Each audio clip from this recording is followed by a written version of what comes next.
3C electric intensity two oppositely charge parallel plates. अब हमने कहा पढ़नी है इलेक्ट्रिक इंटेंसिटी अपोजिटली, मतलब दोनों का चार्ज होगा अपोजिट होगा और प्लेट्स जो हैं वो पैरेलल हैं। तो ये किस में आ जाते हैं हमारे पास कैपेसिटर में, कि हमारे पास दो चार्ज प्लेट हैं और उसकी हमने इलेक्ट्रिक इंटेंसिटी पढ़नी है। ये एप्लीकेशन कौन सी है? गाउस लॉ की थर्ड एप्लीकेशन है। अब ये मैंने यहाँ पे डायग्राम बना के फिर आपके लिए लिखा है। इसमें हमारे पास चार्ज पैरेलल प्लेट्स, हमारे पास दो चार्ज पैरेलल प्लेट हैं। एक पे हमारे पास पॉजिटिव चार्ज है, दूसरी हमारे पास क्या है नेगेटिव चार्ज है। अब इसमें हमें पता है कि हमेशा चार्ज प्लेट में से फील्ड कहाँ से स्टार्ट होगी? फील्ड हमारे पास पॉजिटिव चार्ज से स्टार्ट होगी और किधर जाएगी? नेगेटिव। और फील्ड हमें पता है चार्ज प्लेट्स के दरमियान क्या होगी? यूनिफॉर्म होगी। यूनिफॉर्म का मतलब होगा इक्वली स्पेस्ड। अब एरो जो है वो हमारे पास क्या है? पॉजिटिव से नेगेटिव तरफ है। अब इसके अंदर क्या है? हमारे पास वैक्यूम है और वो किस तरह बिहेव करेगा? As a dielectric. It mean the field is uniform between these plates, कि इन प्लेट्स के दरमियान जो है वो फील्ड जो है वो यूनिफॉर्म है। अब मैं यहाँ से आपको पढ़ के भी बताती हूँ। Let us consider two oppositely charge plate of same conducting material held parallel to each other having a small distance between the two plates. इनके दरमियान जो डिस्टेंस है वो क्या है? स्मॉल है। There is a vacuum between the plates, और इनके दरमियान क्या है? वैक्यूम है प्लेट के, which act as a dielectric. किस तरह एक्ट करेगा? एज ए डाइलेक्ट्रिक की तरह एक्ट करेगा। Under these condition charge are concentrated on the. अब अगर उनके दरमियान डाइलेक्ट्रिक है, वैक्यूम है, तो अब ये जो कंडीशन है इसका मतलब है जितना भी चार्ज होगा इस प्लेट्स के अंदर कंसनट्रेट करेगा on the inner surface of the plate. The field lines, अब मैं पहले भी बता चुकी हूँ कि फील्ड लाइन कहाँ से स्टार्ट है? Electric field line start from the positive plate and and on A negative plate. कहाँ पर से स्टार्ट होंगी? पॉजिटिव प्लेट से स्टार्ट होंगी और एंड कहाँ होगा? नेगेटिव प्लेट पे। Suppose the charge is uniformly distributed on the inner surface of the plate in the form of A charge sheet, कि ये जो चार्ज होगा वो कहाँ पर होगा? Inner surface of the plate, मतलब इसके अंदर होगा, यूनिफॉर्म होगा और इसमें डिस्ट्रीब्यूटेड होगा। और इसमें हम फिर चार्ज डेंसिटी फाइंड आउट है। चार्ज डेंसिटी की डेफिनेशन पहले भी आपको बता चुकी हूँ कि चार्ज डेंसिटी क्या होती है? Charge per unit area, sigma. इसको किससे डिनोट करते हैं? सिग्मा से। सिग्मा किसके इक्वल है? Is equal to Q over A. अब क्यू की वैल्यू क्या आ जाएगी? Q is equal to sigma A. अब हमने क्या फाइंड आउट करनी है? Electric intensity between charge plate में। तो हम पहले भी दो एप्लीकेशन में कर चुके हैं कि हम क्या कंसीडर करते हैं? Gaussian surface. गाशियन सरफेस क्या होती है? हमारे पास जो एक इमेजिनरी सरफेस होती है। अब मैं ये दूसरी डायग्राम बना रही हूँ। ये हमारे पास चार्ज प्लेट क्यू है, ये हमारे पास नेगेटिव है।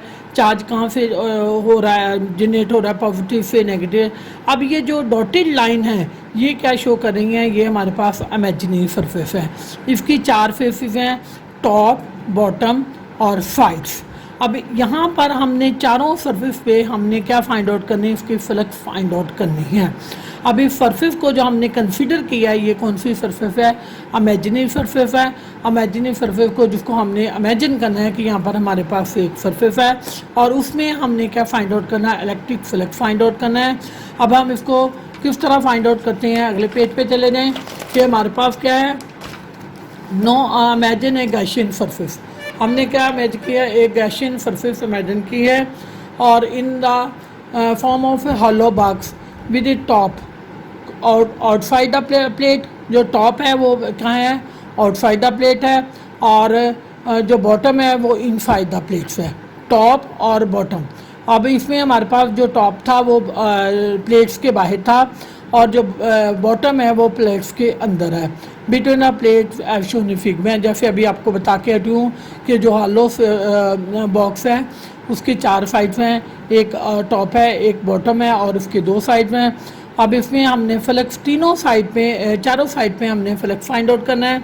Flux through the both side of the box is zero. अब जो साइड हैं, कौन सी साइड हैं, ये हॉलो बॉक्स है और इनके ये हॉलो बॉक्स है, और ये जो साइड में ये क्या है, यहाँ पर perpendicular to the field area जो होगा यहाँ पर परपेंडिकुलर होगा एरिया, और फील्ड की डायरेक्शन ये होगी। अब इसकी वजह से हमारे पास जो होगी साइड्स होंगी दोनों के, वहाँ पर फ्लक्स क्या होगा, वहाँ पर एंगल कितना होगा, 90 होगा, और इसकी वजह से हमारे पास E dot A is equal to E cos of 90, और कॉस 90 किसके इक्वल होता है, 0 के। फ्लक्स φ1 किसके इक्वल है, इज इक्वल टू 0। अब मैं ये आपको फिर दोबारा यहाँ पर डायग्राम बना देती हूँ कि ये हमारे पास क्या है, हॉलो बॉक्स है, ठीक है। ये क्या है, ये टॉप है, ये हमारे पास क्या है, ये बॉटम है, ये हमारे पास क्या है, दो साइड्स हैं, ठीक है। अब यहाँ दोनों साइड में एरिया की डायरेक्शन ये है और इलेक्ट्रिक फील्ड की डायरेक्शन क्या है, ये है, इसलिए दोनों एक दूसरे के परपेंडिकुलर है। यहाँ पर एंगल कितना है, 90 का है, इसलिए दोनों साइड पे हमारे पास फ्लक्स कितना होगा, 0 होगा। अब हम जाते हैं टॉप। टॉप जो है बॉक्स को, वो क्या है, आउटसाइड द प्लेट है, बाहर है टॉप प्लेट से, इसलिए ई का वहाँ पर क्या होगी, वैल्यू क्या होगी, 0 होगी।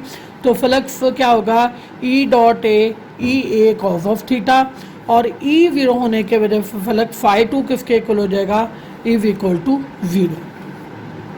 अब हम चले जाते हैं बॉटम की तरफ।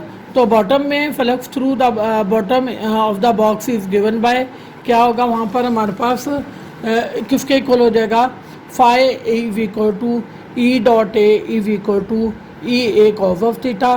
थीटा कितना है, यहाँ पर 0 है, तो अब हमारे पास क्या आ जाएगा, यहाँ पर φ3 is equal to E A cos of 0 is equal to E A. अब टोटल जो सरफेस है उस पर हमने फ्लक्स फाइंड आउट करना है। तो हमारे पास क्या आ जाए, total flux φ is equal to φ1 plus φ2 plus φ3। पहले में हमारे पास 0 था साइडों वाले में, φ2 भी हमारे पास 0 था क्योंकि हमारे पास जो ई की वैल्यू थी वो 0 थी टॉप पे। अब हमारे पास φ3 है, वहाँ पर वैल्यू क्या है, ई ए है, तो फ्लक्स हमारे पास आ गया ई ए। ये तो हमने फ्लक्स निकाल लिया इंटेंसिटी की वजह से। अब हमने गाउस लॉ लेना है, हमें पता है गाउस लॉ किसके इक्वल होता है, flux is equal to 1/ε0 into Q. Q की वैल्यू हम पीछे निकाल चुके हैं, Q is equal to sigma A. अब इसमें हम क्यू की वैल्यू पुट कर दें, फ्लक्स किसके इक्वल होगा, 1/ε0 सिग्मा ए। अब इसको हम इक्वेशन 1 कह देते हैं। इसमें हम फ्लक्स की वैल्यू पुट करें, फ्लक्स की वैल्यू हमारे पास क्या है, ई ए है, इसको इसमें पुट कर दें, ई ए इज इक्वल टू 1/ε0 सिग्मा ए से कैंसिल हो गया, ई किसके इक्वल होगा, ई इज इक्वल टू सिग्मा/ε0। ई हमने क्या फाइंड आउट करना था, हमने इलेक्ट्रिक इंटेंसिटी फाइंड आउट करनी थी। यहाँ से हमने इलेक्ट्रिक इंटेंसिटी फाइंड आउट कर ली जो किसके इक्वल है, सिग्मा/ε0 के इक्वल है। और इन द वेक्टर फॉर्म अगर हम वेक्टर निकाल दें, E dot R, unit vector R हमें डायरेक्शन बताता है, तो सिग्मा/ε0 into unit vector R, unit vector हमें क्या देता है, डायरेक्शन देता है। ये तो मैंने आपको जो कैलकुलेट किया था उसको समझा रही हूँ। अब मैं फिर दोबारा बुक से आपको पढ़ के बता देती हूँ कि हमारे पास क्या है, suppose two parallel and closely spaced metal plate of infinite extent separated by vacuum are given in opposite charge. Under these conditions, charge are essentially concentrated on the inner surface of the plate. The field line which originate on a positive charge on the inner face of the plate terminate on the negative charge on the inner face of the plate. Thus the charge, ये वाली diagram है हमारे पास कौन सी, 12.19। Thus the plates are uniformly distributed on the inner surface of the plate in the form of a sheet of charge of surface density is equal to Q over A, where A is the area of the plate and Q is the amount of charge on the other of the plate. Imagine a Gaussian surface in the form of a hollow box with it top inside the upper metal plate. Top जो है ये देखिए उससे बाहर है, ये इस diagram में हमारे पास डायग्राम ये वाली कौन सी है, 12.20, और and the bottom in the space between the plate as shown in figure. As the line are parallel to sides of the box, यहाँ पर जो लाइन है वो उसके पैरेलल हैं। As the field line are parallel to side of the therefore the flux through the side is zero, ये दो sides हैं, यहाँ पर फ्लक्स क्या होगा, जीरो होगा। और the field line were uniformly distributed on the lower bottom face and are directly normal to it. If A is the area of the face and if the electric intensity at side then the flux through it would be EA। अब यहाँ पर सिर्फ हमें flux मिलेगा अंदर वाले side में, bottom वाले में, तो वो कितना होगा, EA। There is no flux through the upper end of the box because there is no field, ऊपर वाली साइड में क्या नहीं होगा, फील्ड लाइन नहीं होगी, इसलिए फ्लक्स वहाँ पर क्या जीरो होगा। Total flux through the Gaussian surface is EA, जो हमारे पास टोटल निकलेगा फ्लक्स वो किसके इक्वल EA है। The charge enclose by the Gaussian surface is sigma A applying Gauss's law, हमने गॉसिस लॉ अप्लाई किया है। Phi is equal to 1/φ0 into Q की वैल्यू पुट कर दिया, सिग्मा ए EA, अब फाई की वैल्यू पुट कर दें, EA is equal to 1/φ0 is equal to sigma A, E is equal to sigma/φ0। The field intensity is same all the point between the plate and direction of field is from positive to negative plate because the unit positive charge anywhere between the plate would be repelled from positive and attract to the negative plate। ये हम पहले electric field line में पढ़ चुके हैं कि हमेशा field line कहाँ से जनरेटर पॉजिटिव से जनरेटर और नेगेटिव तरफ जाती है। And the force are in the same direction in the vector form, E is equal to sigma/φ0 into unit vector where R is the unit vector directed from positive to negative। जो unit vector है वो कहाँ से होगा, positive से negative तरफ होगा। Thank you.